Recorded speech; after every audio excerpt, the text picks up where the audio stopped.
6 ತಿಳಿ ಕನ್ನಡ पोयम 2 बा बेगा सूर्य जल्दी आओ सूर्य यानी कि सूर्य यानी सूर्यदेव को वो बालक बुला रहा है ರವಿ ಕಾಣದ್ದನ್ನು ಕವಿ ಕಂಡ ಎನ್ನುವ ನಾಣ್ಣುಡಿಯನ್ನು ನೀವು ಕೇಳಿದ್ದೀರಿ. ಅನೇಕ ಕವಿಗಳು ಸೂರ್ಯೋದಯದ ಸೊಬಗನ್ನು ನಾನಾ ರೀತಿಯಲ್ಲಿ ಬಣ್ಣಿಸಿದ್ದಾರೆ. ಸೂರ್ಯನ ಉದಯದಿಂದ ಜೀವ ಜಗತ್ತು ಬೆಳಕಾಗುತ್ತದೆ, ಹೂಗಳು ಅರಳುತ್ತದೆ, ಪಕ್ಷಿಗಳು ಗೂಡಿನಿಂದ ಹೊರಬಂದು ಚಿಲಿಪಿಲಿ ನಾದಗೈಯುತ್ತವೆ, ಪ್ರಾಣಿಗಳು ಚೆಲ್ಲಾಟವಾಡುತ್ತವೆ, ರೈತನು ಎತ್ತುಗಳ ಜೊತೆ ಹೊಲಕ್ಕೆ ದುಡಿಯಲು ಹೋಗುತ್ತಾನೆ, ಮಕ್ಕಳು ಎದ್ದು ಆಟವಾಡುತ್ತಾರೆ, ಸೂರ್ಯನು ಕತ್ತಲನ್ನು ಹೊರದೂಡಿ ಬಿಸಿಲನ್ನು ಚೆಲ್ಲಿ ಚಳಿಯನ್ನು ಹೋಗಲಾಡಿಸುತ್ತಾನೆ.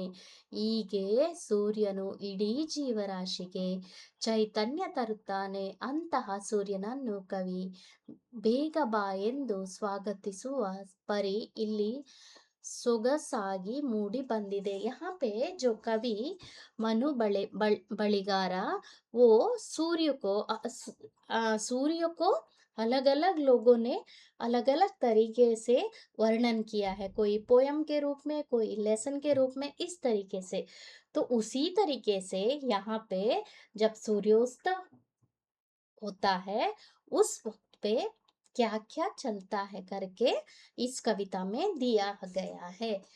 ಅಕ್ಕ ಅಣ್ಣ ಮಲಗಿಹರಿನ್ನು ಸೂರ್ಯನು ಕೂಡ ಬಂದಿಲ್ಲ, ನಿನ್ನೆಯ ದಿನದ ಆಟದಿ ದಣಿದು ಅವನು ಇನ್ನೂ ಎದ್ದಿಲ್ಲ. ಅಕ್ಕ मेरा सिस्टर ब्रदर अभी तक सो रहे हैं, लेकिन सूर्य अभी तक नहीं आया है. क्यों नहीं आया है? कल उसको वो खेला था, खेल के वो सुस्ती हो गया, इसलिए आज वो अभी तक आया नहीं है करके. ಬಾರೋ ಸೂರ್ಯ ಬೇಗನೆ ಬಾರೋ, ಚಳಿಯನ್ನು ಕಳೆದು ಬಿಸಿಲನ್ನು ತಾರೋ. सूर्य जल्दी, सूर्यदेव की लाइक सन जल्दी आओ, सनलाइट जल्दी आ जाओ, हम लोगों को ಚಳಿಯನ್ನು ಕಳೆದು, ಚಳಿ इन द सेंस ठंड लग रही है, बिसिलನ್ನು तारो, बिसिलु यानी कि हमें ठंड लग रही है, तो आपको क्या चाहिए, हम लोगों को गर्मी चाहिए, गरम चाहिए, तो वो सूर्यदेव को बुलाता है. ಗುಬ್ಬಿ ಹಕ್ಕಿ ಚಿಲಿಪುಲಿ ಗುಟ್ಟಿ ನಿನಗೆ ಸ್ವಾಗತ ಆಡುತ್ತಿವೆ. गुब्बी गुब्बी यानी कि स्मॉल बर्ड्स लोग चिलिपिली करके आवाज करते हुए आपका स्वागत कर रहे हैं. ನಿನ್ನೆಯ ಸ್ಪರ್ಧಿ ಅಪ್ಪನು ಆಗಲೇ ಹೊಲಕ್ಕೆ ಗಳೆಯನು ಒಡೆದಿಹನು. यानी कल का स्पर्धी इन द सेंस वो पापा वला यानी कि क्या बोलते हैं, फील्ड में जाके ऑलरेडी पापा अपना काम शुरू कर दिया है. क्यों? कल आप सूर्य उदय से लेकर सूर्य को, जब तक सूर्य नहीं जाते तब तक पापा काम करते थे, तो वो हो गए सूर्य के साथ में स्पर्धी यानी कॉम्पिटिटर बन गए, काम कर रहे हैं. वाला इन द सेंस वो फील्ड होता है, खेत होती है. ओके, पापा ऑलरेडी उठ के ಹೊಲಕ್ಕೆ ಗಳೆಯನ್ನು ಒಡೆದಿಹನು, ऑलरेडी उठ के वो चले गए हैं इसमें फील्ड में काम कर, खेत में काम करने के लिए. ಉತ್ತಿ ಬಿತ್ತಿ ಪೈರನ್ನು ಬೆಳೆದು ಜಗಕ್ಕೆ ಅನ್ನವ ನೀಡುವನು. पापा क्या करते हैं, पैरू यानी कि खेत में चावल उगा के लोगों को यानी इस जग को चावल देते हैं.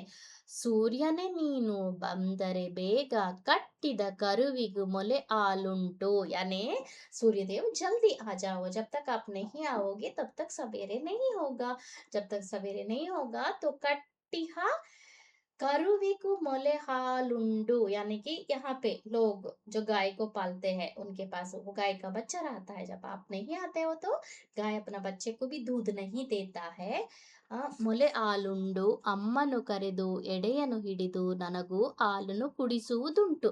यानी कि आप जल्दी आ जाओ. जल्दी आने पे क्या होता है, अपना जो गाय है, गाय का बच्चा दूध पिएगा, गाय का बच्चा दूध पीने के बाद मम्मी गाय का दूध निकाल के मुझे भी गर्म करके दे देगी, आप जल्दी आ जाओ करके. ಬಾರೋ ಸೂರ್ಯ ಬೇಗನೆ ಬಾರೋ, ಜಗದ ಕಣ್ಣಿಗೆ ಬೆಳಕನ್ನು ತಾರೋ. सूर्यदेव जी जल्दी आइए, यानी कि इस जग में लाइट लाओ, यानी बेಳಕು is the light, bring it the light करके बोलते हैं। ಬಂದರೆ ನೀನು ಉಳಿಯುವುದೇನು ಜೀವರಾಶಿಯ ದೈವವೇ ನೀನು।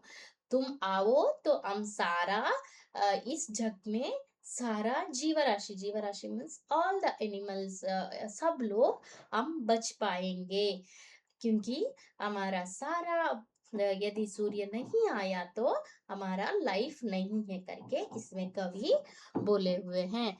कवि का कवि परिचय मनु ಬಳೆಗಾರ, ಗದಗ ಜಿಲ್ಲೆಯ ಶಿಗ್ಲಿ ಗ್ರಾಮದಲ್ಲಿ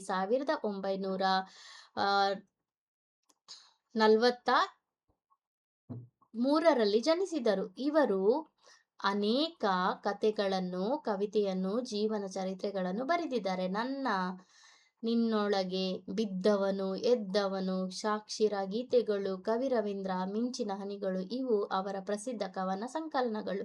ಜೊತೆಗೆ ಮಕ್ಕಳಿಗಾಗಿ ಅನೇಕ ಕವನಗಳನ್ನು ಬರೆದಿದ್ದಾರೆ. ಇವರಿಗೆ ಗೌರವ ಡಾಕ್ಟರೇಟ್ ದೊರೆತಿದೆ. ರನ್ನ ಪ್ರಶಸ್ತಿ, ಗೊರೂರು ಸಾಹಿತ್ಯ ಪ್ರಶಸ್ತಿ, ಇತರ ಅನೇಕ ಪ್ರಶಸ್ತಿಗಳು ಸಂದಿವೆ. ಇವರು ಕನ್ನಡ ಸಾಹಿತ್ಯ ಪರಿಷತ್ತಿನ ಅಧ್ಯಕ್ಷರಾಗಿ ಕನ್ನಡ ಸೇವೆ ಸಲ್ಲಿಸುತ್ತಿದ್ದರು. ನಾವು ದ ಅರ್ಥ, ಪದಗಳ ಅರ್ಥ. ಎಡೆ, ಎಡೆಯನೆ ಭಗವಾನ್ ಕು ನೈವೇದ್ಯ ದೇನಾ. ಜಗ ಯಾನೆ ಜಗತ್, ಇಸ್ ಲೋಕ್, ಪ್ರಪಂಚ. ಪೈರು, ಒಲೆಗದ್ದೆಗಳಿಗೆ ಬೆಳೆಯುವ ತೆನೆ ಕೊಡುವ ಬೆಳೆ, यानी कि ಪೈರು यानी कि वो ये चावल उगाते हैं ना खेत में, वो है। ಗಳೆ यानी ಬಿದುರಿನ ಕುಂಟೆ, ಬಿದುರು, ಗಳೆ यानी ಬಿದುರಿನ ಕುಂಟೆ, ಬಿದುರಿನ ಕುಂಟೆ यानी बैम्बू स्टिक। दणिदु, आयासಗೊಂಡು, दणिदु यानी कि पापा टायर्ड हो गए करके। जिन्होंने भी अभी तक मेरा चैनल सब्सक्राइब नहीं किया है, please subscribe my channel. Thank you.